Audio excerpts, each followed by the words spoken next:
You're listening to the Sisters in Loss podcast, a faith-based podcast that spotlights Black women who replace silence with storytelling around pregnancy and infant loss and infertility. Black women experience miscarriage and stillbirth 4 to 5 times more likely than white women, according to the NIH and CDC. Whether you've experienced a miscarriage, infant loss, stillbirth, are trying to conceive, or have an infertility diagnosis, you will learn about resources and strategies to heal, gain clarity, peace, hope, and find an empowering path forward after loss. I'm your host, Erica M. McAfee, and you will hear me interview sisters in loss who have healed from such a painful and traumatic experience by sharing their testimonies and stories to inspire and help others turn their pain into their purpose. Now let's get started. Welcome, Tiana, to the podcast. Thank you. Thank you for having me. I'd love to begin by you sharing a little bit about yourself and what you do. So I am, by trade, I am a researcher. So PhD, I work in the field of impact, basically helping people use frameworks and evidence-based practices for improvement. And so that is my kind of full-time position during the day, is working at a university, but it translates really well actually into my company, Mended, which is a consulting company for high impact women who may be struggling to overcome life disruptions. And so a lot of the work that we do with them is around developing strategies and frameworks for resilience and how to help them move forward in their lives from a place of strength. So I'm able to kind of use my research, my background in both places, which is really cool. So cool. And we would love to get more into what you all do over at Mended Hope. But I know you have a story. Really take us back on your journey to motherhood and what really led up to you starting this organization as a form of really turning your pain into purpose, and share with us your lost story. Yeah, for sure. So let's see. Oh my gosh, where do I even begin? So early 20s, mid 20s, I was like, enjoying myself, doing all the amazing high impact women things, focusing on my career, investing in myself and my family. And I really just kind of didn't even really think about the possibility that there would be an issue when it came to kids. There's no shortage of children in my family. I'm one of 9. And most of my siblings have children. So it just was never on my mind. I just felt like, okay, well, when I meet the right guy and, get to that place in my life, then I'll think about being a mom and having a family. And so I met my husband right before I turned 30. And I was like, okay, like I've got the perfect career. I've met the perfect guy, and let's do this thing. And at the time we were married for a few years. We wanted to kind of hang out for a little while. And so I was 32, and I was, talking with my husband, and we were like, okay, we're going to do this family planning thing. Right. And so we did all the things, followed all the tracking and all of those things. Right. And we actually got pregnant right away, the very first time even trying. And we were just like over the moon. And I ended up actually having like my yearly physical shortly after we had taken an at-home pregnancy test. And so we saw my doctor, and she was like, oh my gosh, this is so exciting. She did like blood work just to make sure everything was okay. Okay, great. And so that was at almost 9 weeks. And so the very next day, actually, I started bleeding and called in. They weren't sure what was what. They're like, it could be a couple of things. You could have been pregnant with multiples, and you could have lost one. You could have, it could be just implantation bleeding. Like they start, going down this list of things. And ultimately, because I am a career professional, I had a work trip planned. And so I was like, I remember being in the airport and I was in the bathroom stall, and I had called the nurse earlier that day. And so she called me while I was sitting in the stall, and I answered and I said, should I take this trip? Like, should I be working? And she was like, there's nothing you could do, travel or no travel, that would change this if it were, going to be a pregnancy loss. And so, okay, cool. I went on, did my thing, and came back a few days later from my work trip, and the bleeding started again. And so ultimately that Sunday, I think I came back like on a Friday. That Sunday, my husband ended up having to take me to the ER. And that was when we had the ultrasound, and they shared that they couldn't find a heartbeat. And so it's difficult to even find the words now, and my husband didn't know what that meant. So we're sitting in this room, and the ultrasound tech, they're not allowed to tell you like updates or like results. So the ultrasound tech is like saying, I don't see a heartbeat. And I'm looking at this screen, and my husband is like so enamored, and he grabs his phone and he starts taking pictures of the screen. And in my heart, I'm just like, oh my gosh, like, will somebody just come and take me out of this terrible, terrible dream and, or nightmare, should I say. And so, we get back into the room, and the doctor very cavalierly hops on the counter and says, so yeah, this is a spontaneous abortion. And I was mortified, like mortified. I couldn't separate the fact that this was a middle-aged white male physician. And thank God my nurse was a Black woman. And so when he said that, she literally turned to him and said, that was completely out of line, and you could have given me a warning that you were going to say that.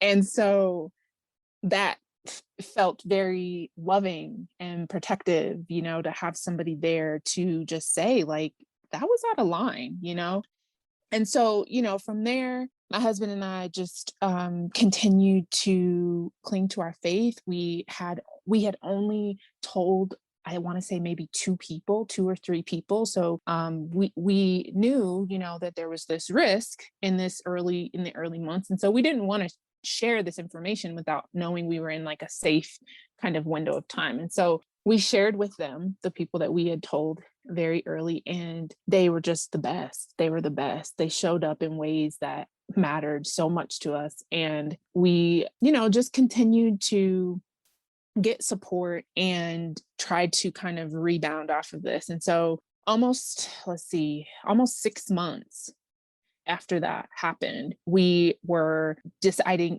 we had kind of decided, okay, we want to give this a little bit more time before we try again. I wasn't quite fully ready emotionally. And so my husband was just kind of like, whatever you want to do, whatever you feel comfortable doing. And so almost 6 months to the day, I start bleeding just randomly. And I'm like, what is going on? Like, this is weird. I've never had a problem with bleeding outside of my menstrual. So I was just kind of confused. So called in again, ultimately ended up in emergency surgery for an ectopic pregnancy. And that day was just, it was just too much. Number one, because I wasn't trying to get pregnant.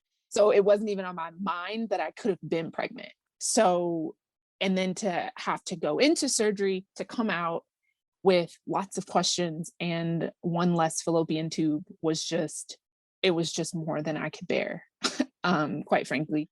And so my husband and I ended up reaching out and finding a therapist to help us really like process, figure out what is happening, what do we need to do. I had, just like all of these, I think, like questions of like, oh my gosh, like, did I wait too long? Like, should I have not focused on my career and focused on myself in my 20s? Like, should I have been like so many other people that I know or my friends who had their kids in their 20s where, being 30, I feel like everybody just has this gloom and doom perspective about fertility after 30, right? And so I started to question, like, man, like maybe I shouldn't have done it this way, or maybe, I waited too late. And I started to initially, really internalize it as like something that I did, something that could have been prevented, and talking more with my physicians and my team, and just learning, like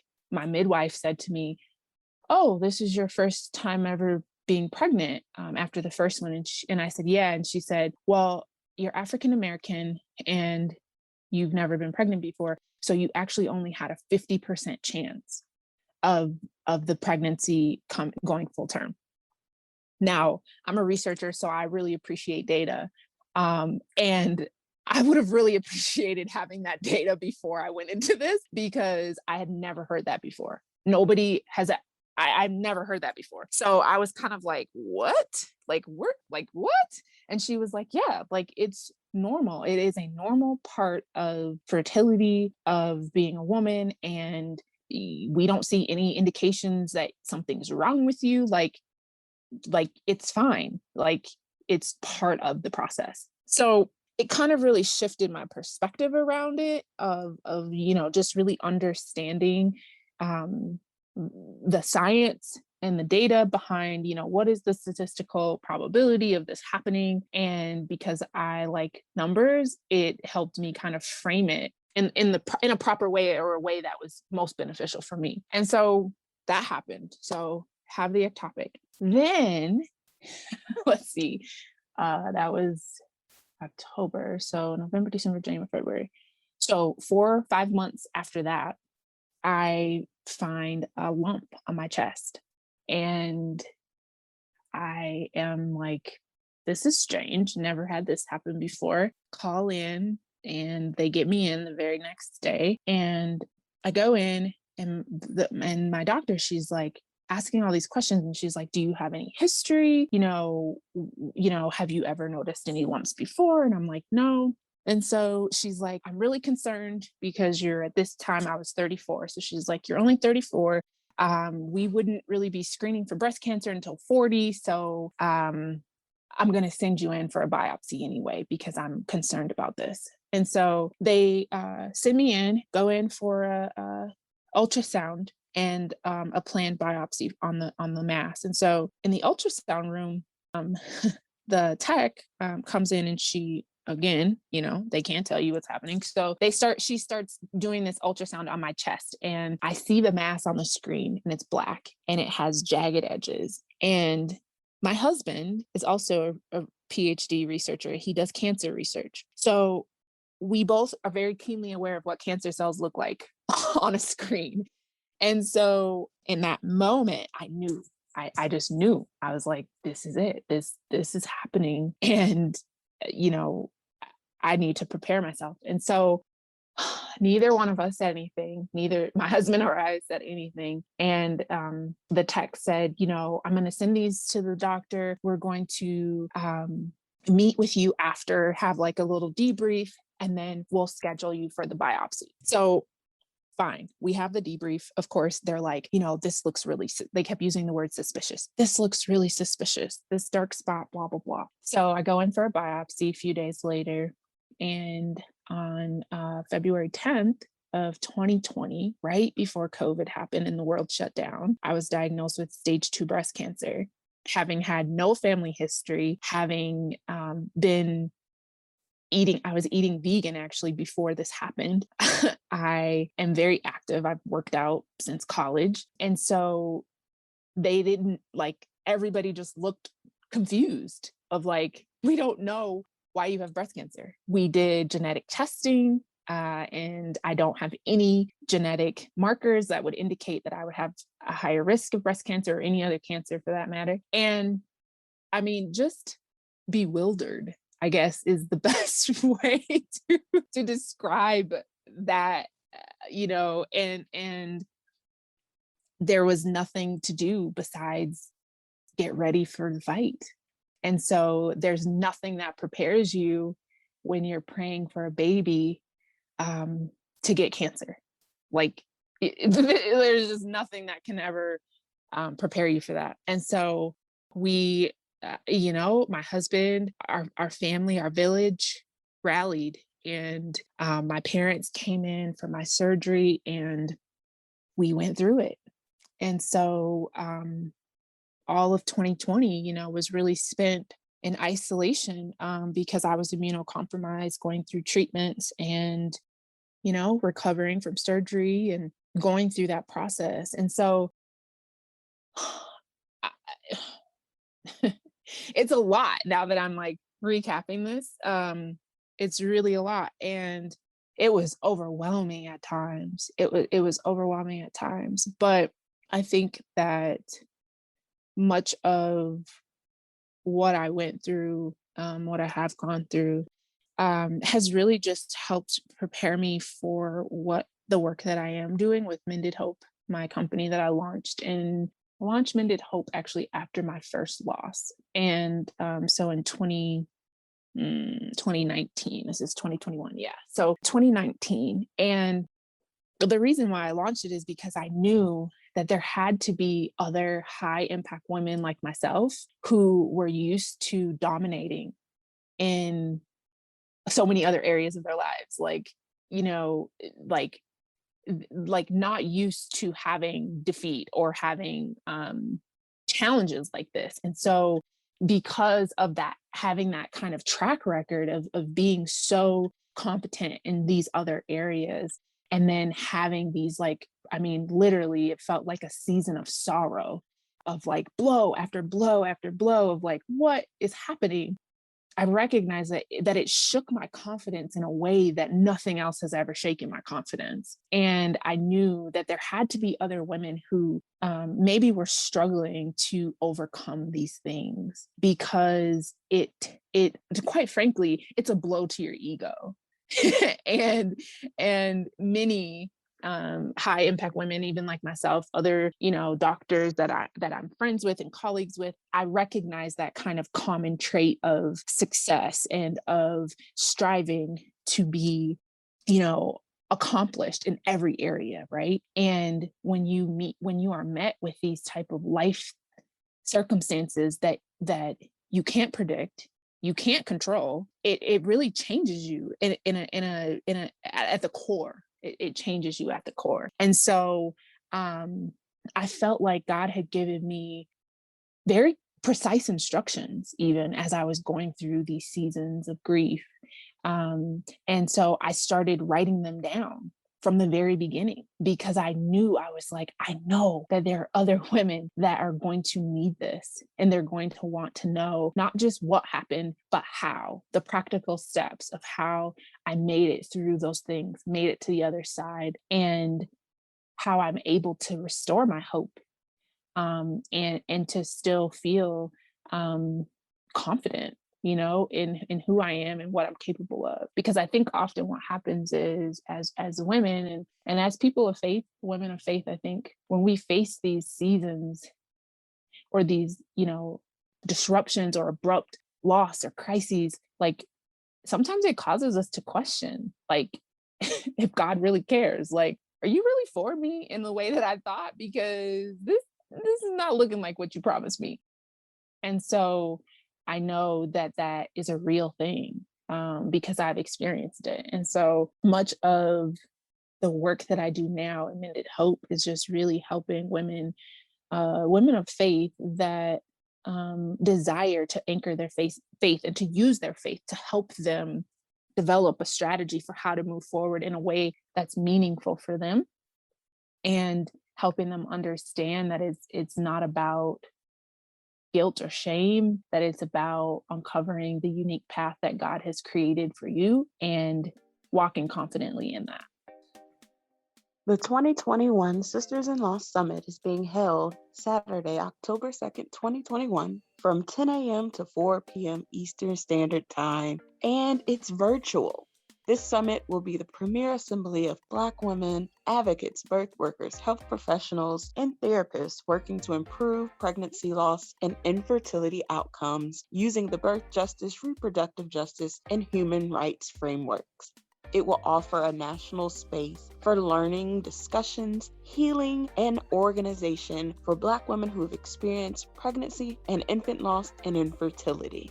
Our 2021 theme is Healing is Our Birthright. It centers healing as a tool for joy, love, and peace on the journey to motherhood and life after loss and infertility. This Sisters in Loss Virtual Summit meets the need to convene Black people working to improve our outcomes in pregnancy and infant loss and infertility. Registration is now open and tickets are available. For our Sisters in Loss listeners, go to sistersinlawsummit.com. That is sistersinlawsummit.com to register today. Once again, that is sistersinlawsummit.com. We do not want you to miss on Healing is Our Birthright and why we need to take control over our healing at this summit in honor of Pregnancy and Infant Loss Awareness Month. sistersinlawsummit.com.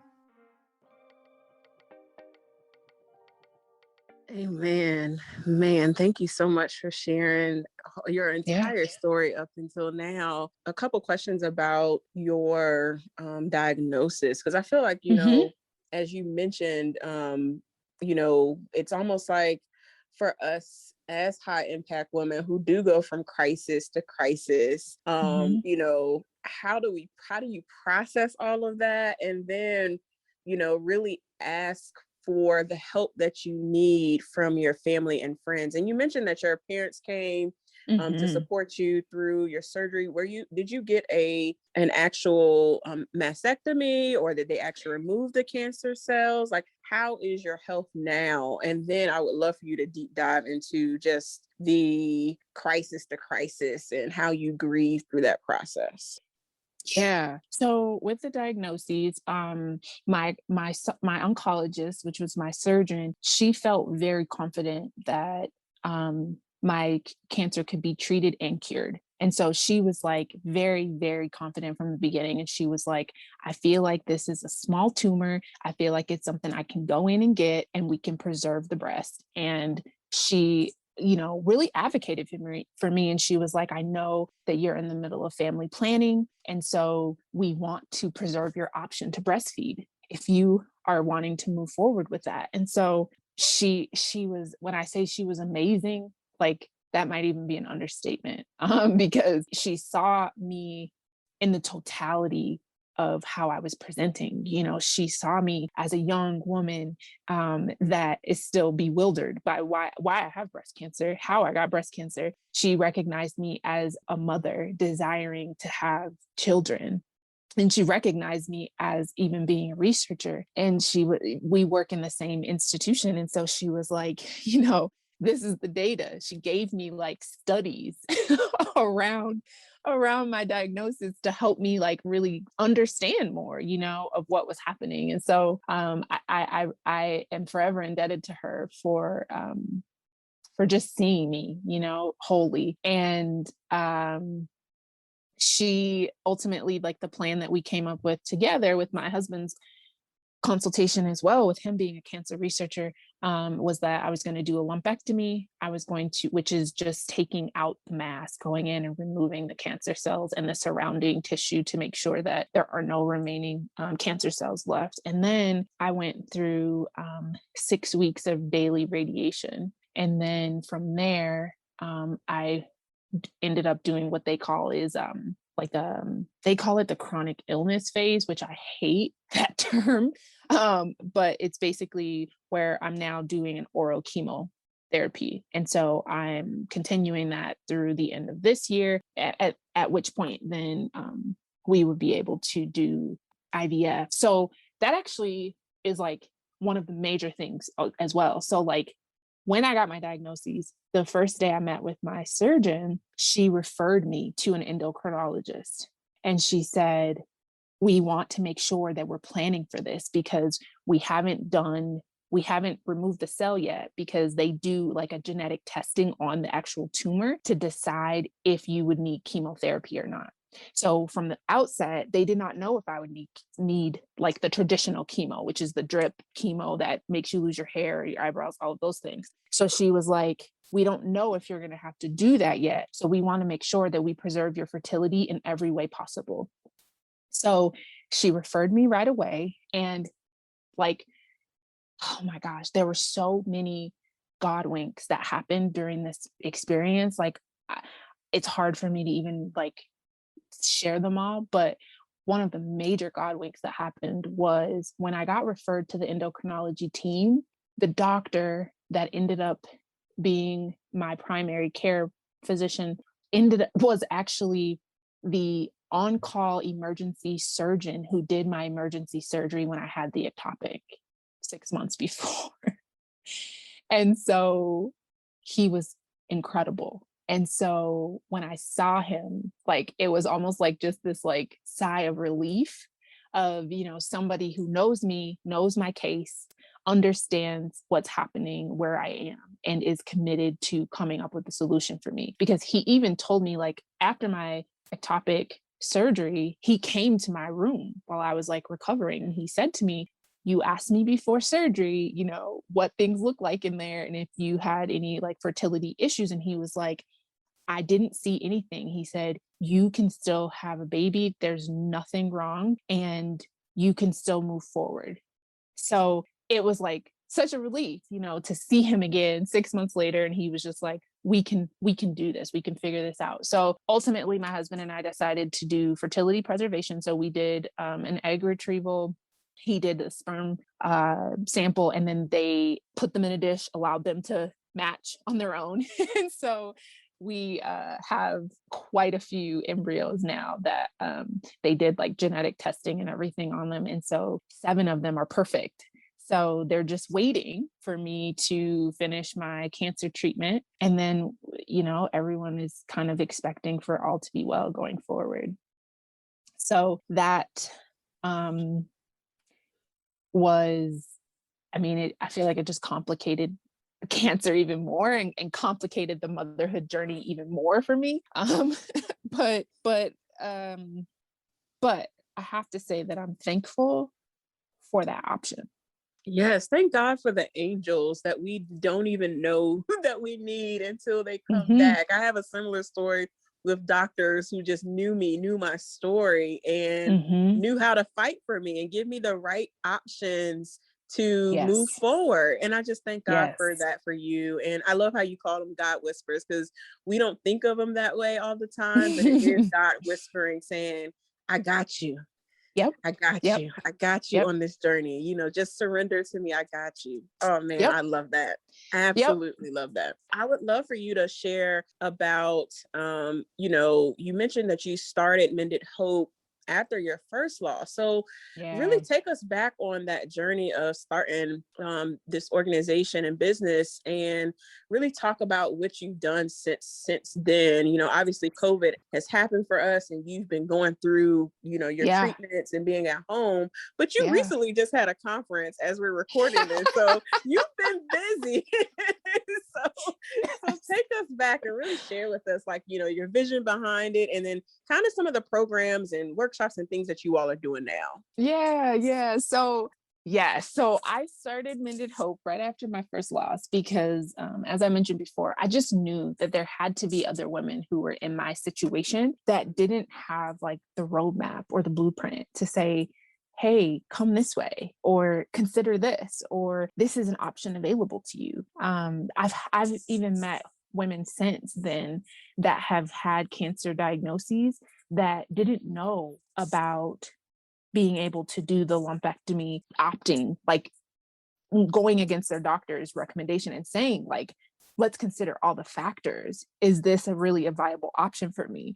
I think oftentimes what I see is, especially with Black and Brown women, is there's this, like, when you hear cancer, it's like fatalistic. People automatically think, I'm going to die. And I think that they often go to the like worst extreme of like, let's just remove the entire breast.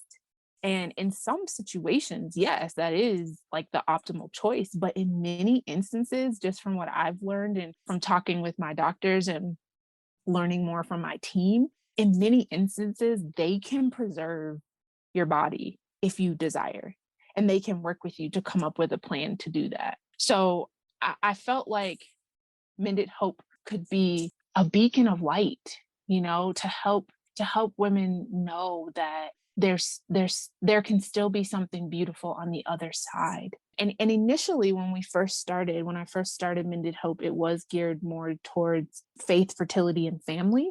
And as I started to connect with more women in this space, I realized like, I'm not a fertility researcher. A lot of people would assume because I was a doctor that I was a fertility doctor. And so I was like, I'm not a fertility doctor. I don't even have an interest in being a fertility doctor or fertility researcher. That's not really my jam. I actually had to do like a 10,000 foot view of like, what is my passion, but also what is my gift? My gift is in helping people develop frameworks and strategy for improvement.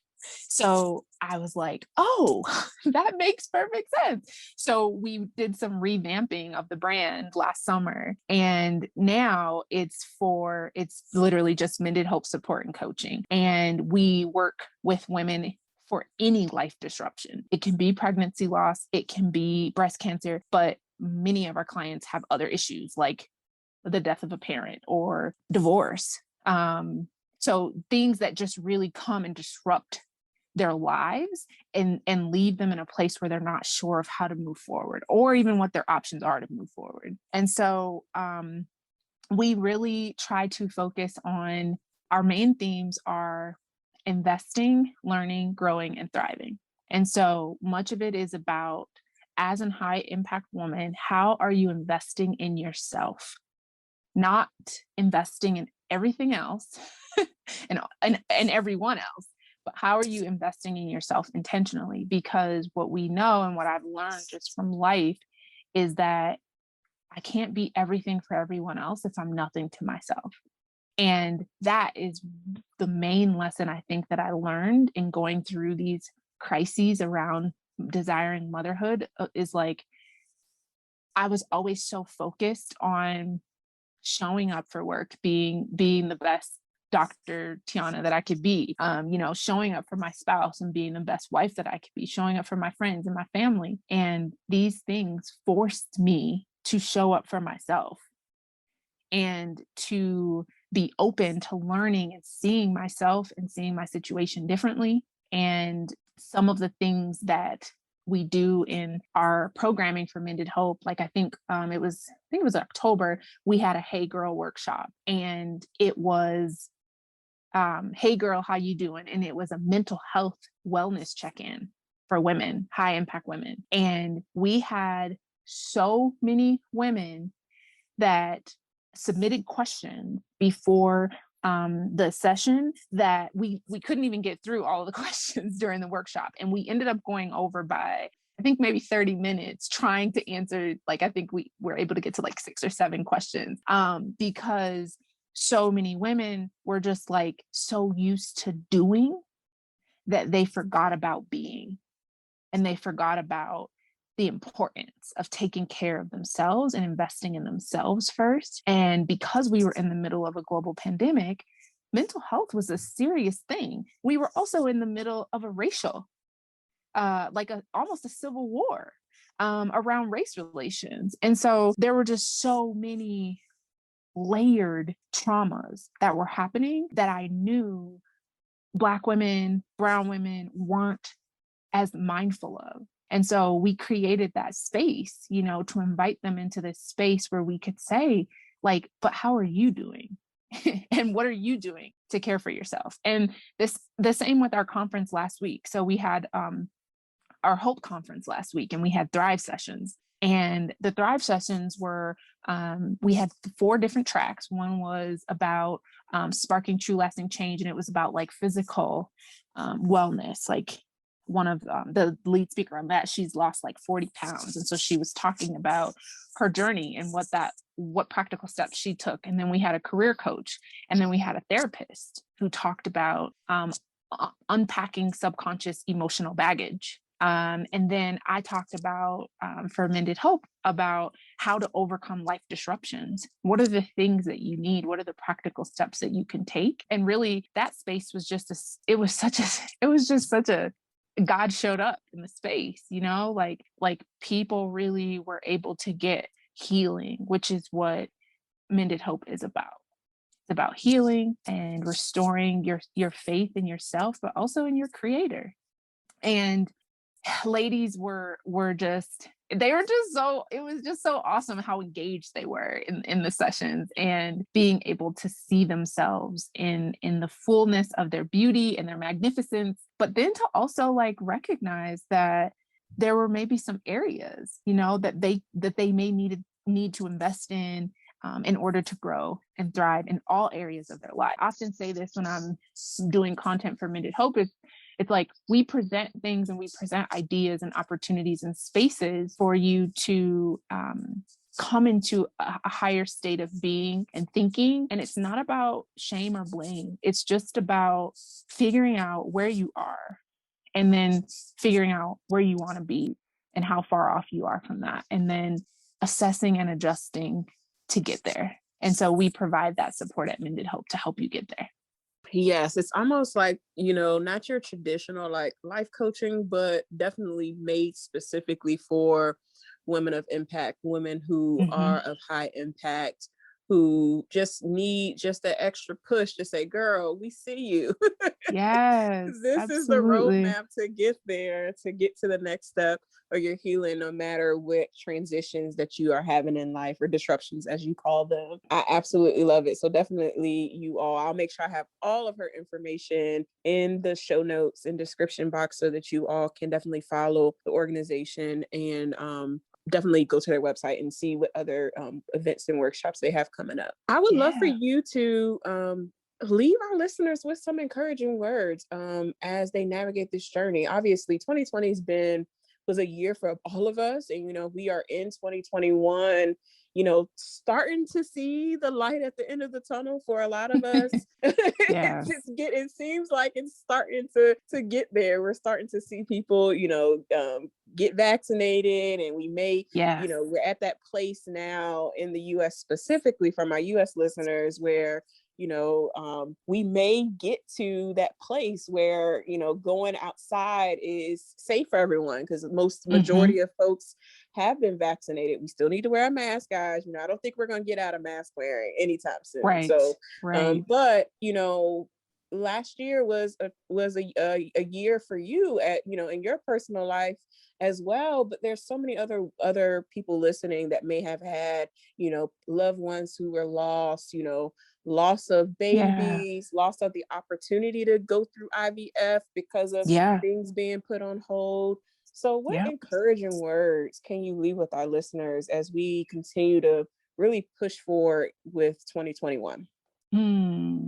I would say recognize that you're not alone, and understand that it's the job or the strategy of the enemy to make you feel like you're alone and to keep you isolated so that he can keep you distracted from moving toward the things that God has called you to and the life that God has already given you and assured you of, right? And when we fall into the trap of Miss Independent, I'm high impact, I don't need anybody, it causes us to create this environment where there's this belief that I'm the only one who's suffering.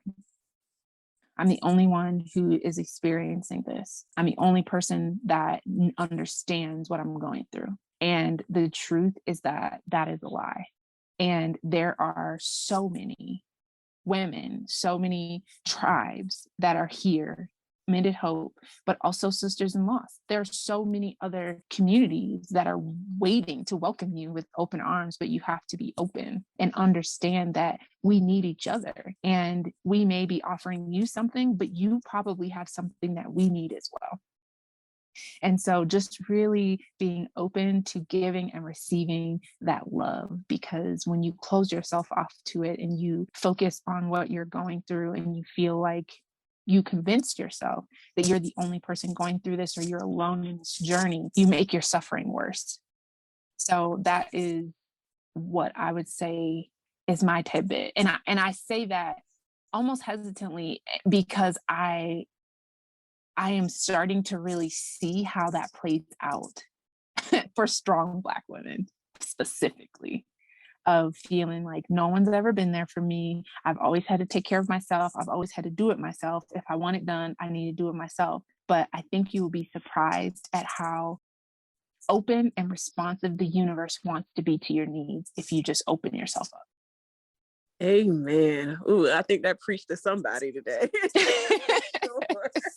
Because we have a little bit of that in each and every one of us listening, for sure. You are so true. It's so true.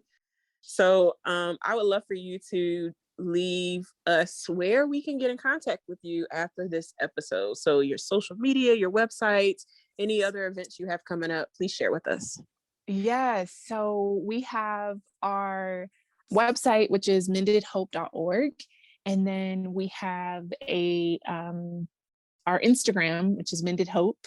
And that's the same for Facebook. And then we're also on Twitter, and they conversed our name on Twitter. So we're Hope Mended, which I'm totally cool with. So that's how we're able to be reached. We don't have any major programming coming up. We do have a group coaching program that's starting this fall, which is our Thrive Academy for personal and professional development. But we had the Hope Conference last week, and our plan is to actually do some workshops throughout this next year with the other 4 ladies, the other 4 CEOs. So we'll be sharing that content. And we do have a private Facebook group as well, called Thrive Nation. So that is our kind of community of high impact women who are seeking to thrive and to invest and learn and grow. So yeah, connect with us however is best for you. And yeah, we look forward to just expanding our community and getting to be connected to more women who can teach us and who we can teach. Oh, thank you so much, Tiana, for sharing your story and your journey. And I am hopeful and standing in prayer with you as you go through the next steps of your journey to motherhood. So I'm excited to watch and be along your journey with you and give you that support, even online. So thank you so much. This has been a pleasure. Thank you so much. I'm really appreciative of this time. Thank you for listening to today's episode. For show notes, go to sistersinloss.com. To stay connected with us and join the Sisters in Loss community and receive my weekly newsletter, please go to sistersinloss.com/newsletter. That is sistersinloss.com/newsletter. Please rate and review this episode, and I will talk to you next week.